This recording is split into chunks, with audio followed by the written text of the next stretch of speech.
టోటల్గా ఈ project national project. ఆ రోజు తీసుకున్న కొన్ని నిర్ణయాల వల్ల ఇది ఫేజ్ 1 కింద అక్కడ జరిగిన డిస్ట్రక్షన్ కానీ దీనివల్ల ఫేజ్ 1ని క్లియర్ చేశారు.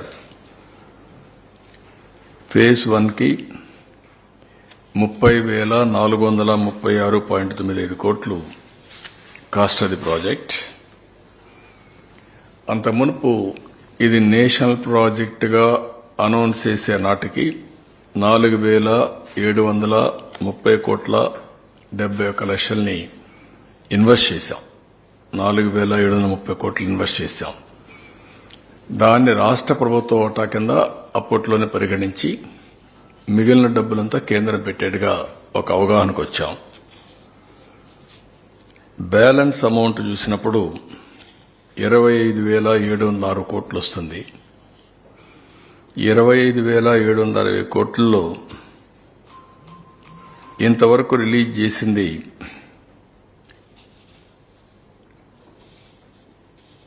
15,146 కోట్లు.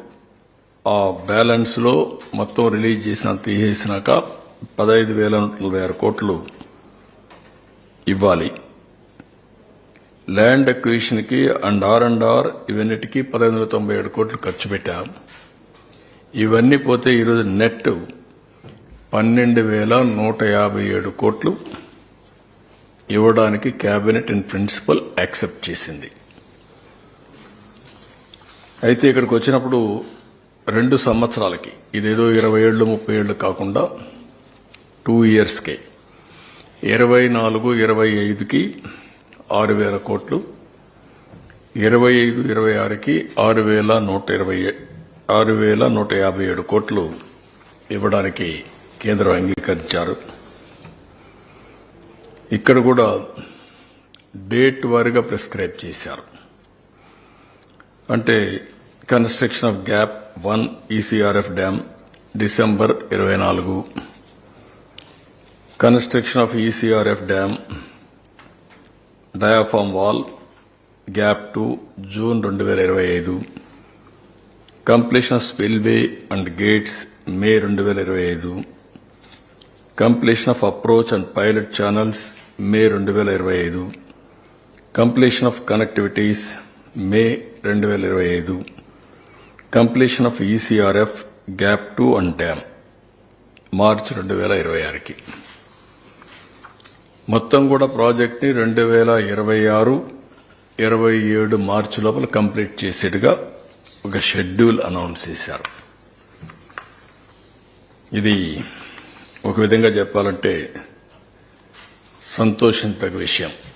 దీన్ని మనస్ఫూర్తిగా స్వాగతిస్తున్నాం. నరేంద్ర మోడీ గారికి, నిర్మలా సీతారామన్ గారికి,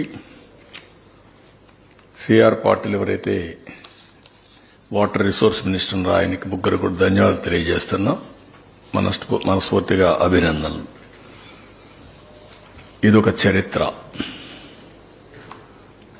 ఆంధ్రప్రదేశ్ రాష్ట్రం యొక్క సెంటిమెంట్తో కూడిన సమస్య. దక్షిణ భారతదేశంలో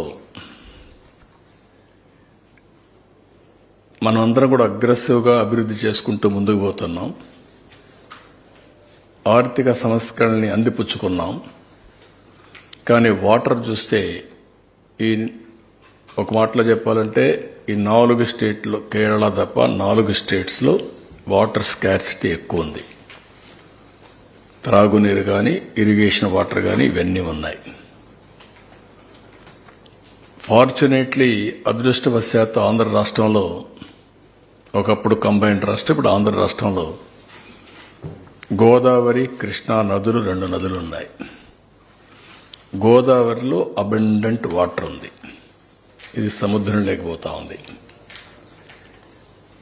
అయితే ఎప్పుడో ఈ ప్రాజెక్టు ప్రారంభించినా కానీ ఆ రోజు చేసినటువంటి రాజశేఖర్ రెడ్డి యొక్క చర్యల వల్ల ప్రాజెక్టు ముందుకు పోకుండా వెనుకబోయే పరిస్థితికి వచ్చింది. అది హిస్టారికల్గా మీరందరూ ఒకసారి చూస్తే దీనికి ఎన్ని శాపాలు ఉండాలో అన్ని శాపాలతో ఇప్పుడిప్పుడు విముక్తి పొందుతున్నాం. ఈ ప్రాజెక్ట్ ఎప్పుడో అంజయ్ గారు ఫౌండేషన్ వేశారు. అప్పుడే ఇందిరాసాగర్ అని పేరు కూడా పెట్టారు. ఇట్లా అనేక సమయాల్లో ఈవెన్ కాటన్ అయితే అప్పట్లోనే ఆలోచన చేశాడు. ధవళేశ్వరం ప్రాజెక్టు కట్టే మునిపే ఇక్కడ ప్రాజెక్టు కడితే ఎట్లుంటుందని చేసి బ్రిటిష్ పార్లమెంట్ ఒప్పుకోకపోతే అప్పుడు ధవళేశ్వరం బ్యారేజ్ కట్టాడు. లేకుంటే అప్పట్లోనే అయిపోయి ఉండాల్సిన ప్రాజెక్ట్ ఇది.